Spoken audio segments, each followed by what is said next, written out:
Well, welcome back. An incredible story from space as the Mars rover Curiosity has found some very interesting clues about the Martian landscape.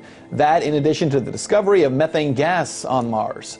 RT correspondent Lindsay France is live with this story. Lindsay, so let's start here. What sort of activity did scientists find through the rover?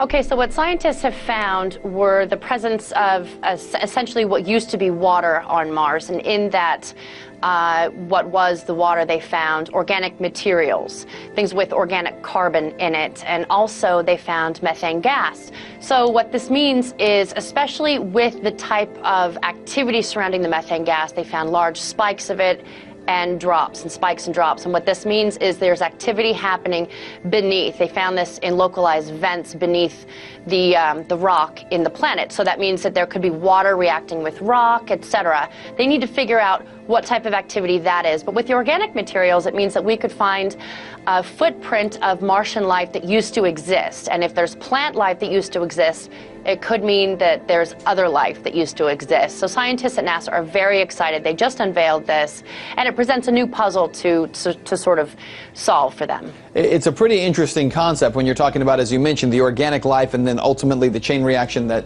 you would follow with that. In terms of the water, some of what rover found seemed to indicate that there was at one time snowpack on that planet. Is that correct? That melted? Yeah, so what the rover essentially found was that Mars used to contain huge amounts of water. And what scientists want to find out is after that water froze and melted and eventually went away, they want to find out how that happened, when that happened, and where around the planet it happened, sort of a footprint of where organic life could have happened.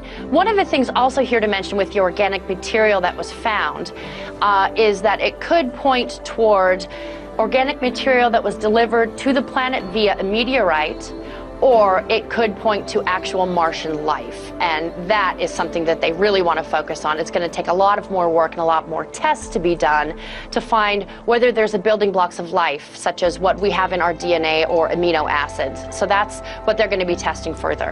Aside from finding Marvin the Martian skeleton out there someplace, how do you go about finding that Martian life?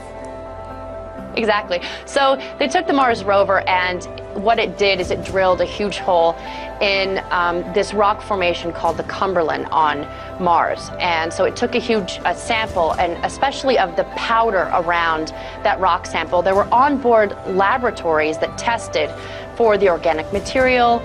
There was also testing in the atmosphere just around Mars for the methane spikes. So it was really the work of the Mars rover. It took 10 years and over 1,000 people to work on this project just to get to this point. But as NASA scientists have said, on a scale from 1 to 10, this is a 10. This is a huge, huge discovery of whether or not life could have existed on Mars, or if it does exist now. There you go. Fascinating stuff. RT correspondent Lindsay France, thanks so much.